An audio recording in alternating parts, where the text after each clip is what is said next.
Attitude like a young O'Shea with an AK. Okay, don't you tell these motherfuckers that my name is O'Shea. It's the Nation of Podcation Daily Podcast. I'm O'Shea. Make sure you guys hit that like and subscribe button. Hip-hop superstar and Hot Boys member Juvenile tells how he squashed his issues with Hot Boy Turk. Now, as we all know, the Hot Boys reunion just happened earlier this month, November 2nd. We've got another show on the tour, it looks like. We've got December 21st, the Hot Boys reunion part 2. It's going down in Houston. Now, earlier this year, there was issues between the Hot Boys. There was issues between BG and Lil Wayne. There was issues between BG and Turk. There was issues between between Turk and Birdman. There was just a whole bunch of issues within the group.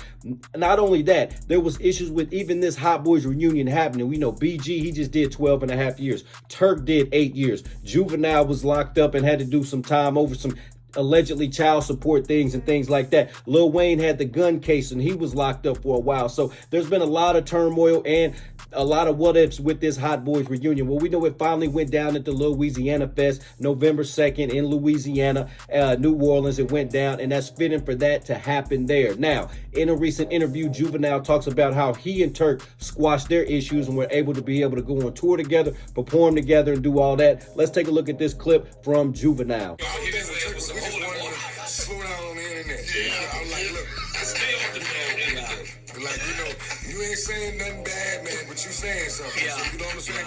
Let's time heals all, right? So sometimes you just gotta give a person space. Yeah. Just let it go for a minute, and then gradually things will change. Happened for me in my life. A lot of people, man, I'm like, man, I ain't fucking with that nigga. You know what? I'm done with this shit. You know what I'm saying? But time heals all, man. You put time between. You're like, you know what, man? It wasn't so bad, you know what I'm saying? Yeah. I'm tripping. I gotta let this shit go. Do you want to hold something like that on your heart?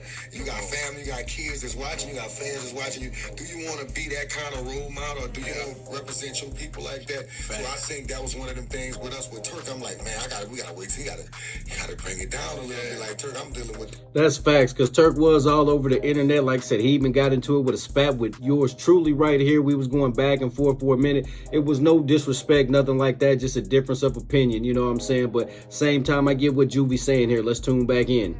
Kids, moms and pops, I'm at the schools, I got snacks and all that stuff. And look, like, see, he got his product, product placement. You can't do both. He's trying to breach both contracts. Yeah, exactly. And now you see it, and I'm grateful for him, man. I'm glad. I told you, bro, like. All right, so Nation, there we have it. We got the real reason how Juvenile, when Turk got to make up, he said, hey, bro, you got to slow down on the internet. Now, that's what a lot of the issues were. BG was saying something. Turk's going to his page and popping back off. Birdman's making a comment. He's going to pop back off. So sometimes you just got to just take the high road, be quiet, don't even say nothing. Let them get it out and just let it die for a sec, and then folks can come back and revisit it later. But like I said, if you got both people fueling the fire, somebody's taking a slight jab here, somebody else is firing shots, somebody's firing back, I mean, the reunion would have never happened. So I'm glad all of them just stopped. BG quit dropping subliminals in his songs, because he was dropping subliminals on Wayne. He was dropping subliminals on Wayne and Birdman and Turk, and he's been saying his stuff. I'm glad all of that stopped, man, so we can just focus on the Hot Boys reunion. I would love to see a Hot Boys reunion in 2025, like a real album, just because the last one we got, to Let 'Em Burn, I don't really count that, because all of them except Wayne was off the label at that time. I want to see a new Hot Boys album for 2025. I want to see a real tour, so hopefully they can put all this behind them and we can keep this momentum going. Nation, what do you think about Juvenile's comments on them squashing the beef with Hot Boy Turk? What do you think about the Hot Boys reunion? Are you checking for part 2 of the Hot Boys reunion? Nation, let me know in the comment section down below. Make sure you all hit that like and subscribe button on your way out. O'Shea and I have been kicking it strong for a minute now. O'Shea doesn't drink. He doesn't smoke. O'Shea is a professional model. Attitude like a young O'Shea with an AK. Okay, don't you tell these motherfuckers that my name is O'Shea.